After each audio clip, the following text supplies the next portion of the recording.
Hello my munchies. आज हम बनाएंगे महाराष्ट्र का स्पेशल मुरमुरा नमकीन। मैंने ये 200 ग्राम मुरमुरे लिए हैं और एक भारी पैंदी की कढ़ाई ली है। कढ़ाई को मैंने ऑलरेडी गर्म कर लिया था और अब गैस की फ्लेम को बिल्कुल लो कर दिया है। अब लगातार चलाते हुए हम इन्हें रोस्ट करेंगे। आपको ध्यान रखना है कि इनको आपको छोड़ना नहीं है, क्योंकि बहुत हल्के होते हैं, बहुत जल्दी जल जाते हैं। तो लगातार चलाते रहें और इनका कलर चेंज नहीं करना है। मुरमुरे ग्रोसरी शॉप में बहुत इजीली मिल जाते हैं, हर जगह अवेलेबल होते हैं। और आपको ध्यान रखना है कि जब भी आप मुरमुरे रोस्ट करें तो उससे पहले एक बार छान लें, क्योंकि ज़रा बहुत डस्ट वगैरह होती है नीचे, तो उससे हमारे नमकीन का टेस्ट भी ख़राब हो सकता है। मुरमुरे ऑलरेडी बहुत ज़्यादा करारे आते हैं, लेकिन क्या होता है कि हमें नमकीन की शेल्फ लाइफ बढ़ानी है, यानी कि 1 से 1.5 महीना 2 महीना हमारा नमकीन रखा रहे, तो उसमें स्मेल भी ना हो, उसका टेस्ट भी चेंज ना हो। तो इसलिए हम इसको रोस्ट कर रहे हैं। 1 से 1.5 मिनट लगता है रोस्ट करने में और झटपट से ये रोस्ट हो जाते हैं। तो इनको एक बार तोड़ के देख लें आप हाथ से। तो जैसे मैं तोड़ के दिखा रही हूँ आपको कि इजीली टूट रहा है, तो इसका मतलब ये बहुत अच्छी तरह रोस्ट हो चुके हैं। इनको मैं अलग बर्तन में निकाल लूँगी, जिससे कि थोड़े ठंडे हो जाएँ। इतने हम और जो नमकीन में हम चीज़ें डालने वाले हैं वो हम रोस्ट करेंगे। और अब डाले हैं मैंने थोड़े से मखाने। मखानों को भी बिल्कुल लो फ्लेम पर लगातार चलाते हुए हम ड्राई रोस्ट करेंगे। आपको इसको ज़रूरत नहीं है कोई ऑयल वगैरह इस्तेमाल करने की, क्योंकि बहुत ज़्यादा अंदर ऑयल होता है, तो ऐसे ही करारे हो जाएंगे ये। लेकिन इनको भी लगातार चलाते रहें, क्योंकि बहुत ज़्यादा हल्के होते हैं, बहुत जल्दी जल जाते हैं। तो देखिए मखाने भी हो गए हैं, इनको भी मैं मुरमुरे के साथ ही निकाल लूँगी। ये लिए है मैंने पक्का वाला गोला, जो आलू पीलर होता है ना, जिससे हम आलू को छीलते हैं, उससे इस तरह से कर लें आप, या फिर आप काट के भी बना सकते हैं। लेकिन इस तरह से करने से ना क्या होता है कि जो हमारे ये गोला होता है ना, ये बहुत ज़्यादा करारा हो जाता है बहुत झटपट से, और टेस्टी बहुत लगता है। तो जो नमकीन होती है वो तो कुरकुरी और करारी अच्छी लगती है ना, तो इस तरह से आप एक बार ट्राई कीजिएगा, काटने के बजाय इस तरह से पिलर से। और लो फ्लेम पर देखिए कितनी जल्दी रोस्ट हो गया है। इससे ज़्यादा रोस्ट ना करें, क्योंकि कड़वाहट आ जाती है फिर।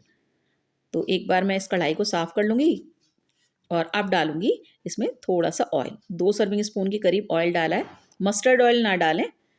और अब डाले हैं मैंने थोड़े से काजू बादाम।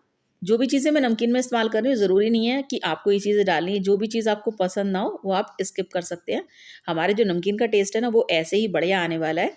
अब डाली है मैंने थोड़ी सी किशमिश, क्योंकि किशमिश डालते के साथ ही ऑयल में फूल जाती हैं। तो बहुत ज़्यादा देर इनको नहीं छोड़ना है, क्योंकि कड़वाहट आ जाती है फिर। अब निकाल लूँगी मैं इन ड्राई फ्रूट्स को। और इसी ऑयल में अब हम रोस्ट करेंगे मूँगफली। तो ये कच्ची वाली मूँगफली है और मैंने आधा कटोरी मूँगफली ली है। यदि आप ज़्यादा पसंद करते हैं तो थोड़ी-सी और डाल लीजिए, और बिल्कुल लो फ्लेम पर लगातार चलाते हुए इन्हें हम रोस्ट करेंगे। जो बिगिनर हैं, यदि उनको पहचान ना लगे ना कि ये करारी हुई हैं, नहीं हुई हैं, तो एक मूँगफली आप खा के देख लें, तो उससे आपको अंदाज़ा लग जाएगा कि ये करारी हैं, नहीं करारी हैं। क्योंकि बहुत जल्दी कलर तो इनमें आ जाता है, लेकिन अंदर से कच्चापन रह जाता है। तो बिल्कुल लो फ्लेम पर लगातार चलाते हुए इनको रोस्ट करेंगे हम। और बस ऑलमोस्ट हमारी मूँगफली हो गई हैं, इनको भी हम अलग निकाल लेंगे। आपको मेरी वीडियोस कैसी लगती हैं, आप मुझे कमेंट सेक्शन में ज़रूर बताइएगा। यदि आपने मेरा चैनल सब्सक्राइब नहीं किया है तो प्लीज़ सब्सक्राइब कीजिएगा, और यदि आपको वीडियोस पसंद आएँ तो अपने फ्रेंड्स और फैमिली के साथ शेयर कीजिएगा, और लाइक का बटन ज़रूर बजाइएगा। और अब हम डालेंगे इसमें कुछ भुने हुए चने। वैसे तो ये भुने हुए आते हैं, लेकिन इनको हल्का सा रोस्ट करेंगे तो हमारी नमकीन की शेल्फ लाइफ बढ़ जाएगी। आप चाहें तो छिलके वाले भी ले सकते हैं, छिलके को आप उतार लें, नहीं तो आप ऐसे भी आते हैं बिना छिलके वाले, उनको भी ले सकते हैं। तो बहुत जल्दी ये हो जाते हैं, क्योंकि ऑलरेडी भुने हुए हैं, तो बहुत ज़्यादा रोस्ट करने की इन्हें ज़रूरत नहीं है। झटपट हो जाएंगे और हमारे नमकीन का स्वाद बहुत ज़्यादा बढ़ जाएगा इनसे। और वैसे भी चने का तो न्यूट्रिशन आपको पता ही है कि हर किसी को 2 मुट्ठी यानी 2 हैंडफुल चने ज़रूर खाने चाहिए दिन में। और अब उसी ऑयल में डाला है मैंने 2 पिंच हींग और थोड़े से करी पत्ते। करी पत्ते को हमेशा धो के स्ट्रेनर में करके रख दें, उसके बाद ही आप तेल में डालें, क्योंकि ज़रा बहुत इसमें गंदगी लगी होती है पत्तों के ऊपर। और बस बिल्कुल लो फ्लेम पर लगातार, बिल्कुल करारे से हो जाते हैं ना, जब अच्छे लगते हैं। और अब डाला है मैंने इसमें 1/4 स्पून हल्दी, 1 स्पून धनिया पाउडर, 1/4 स्पून लाल मिर्च, और 1/4 स्पून डाला है काला नमक, 1/4 स्पून सफ़ेद नमक। और बस अच्छे से मसालों को भून लेंगे। सभी चीज़ें हमने रोस्ट करके डाली है ना, तो शेल्फ लाइफ देखना आप कितनी ज़्यादा बढ़ जाती है हमारी नमकीन की। और अब जो ड्राई रोस्ट करें पहले हम उन चीज़ों को डालेंगे और अच्छे से मिक्स करेंगे, जिससे कि मसाले बिल्कुल लिपट जाएँ इनसे। और कढ़ाई में डालेंगे ना, तो वैसे भी क्या होता है कि यदि आप अलग से डाल रहे हैं मसाले तो वो मसाले चिपक नहीं पाते, लेकिन इस तरह से कढ़ाई में करेंगे ना तो फटाफट से चिपक जाते हैं और बहुत प्यारा सा कलर आ जाता है।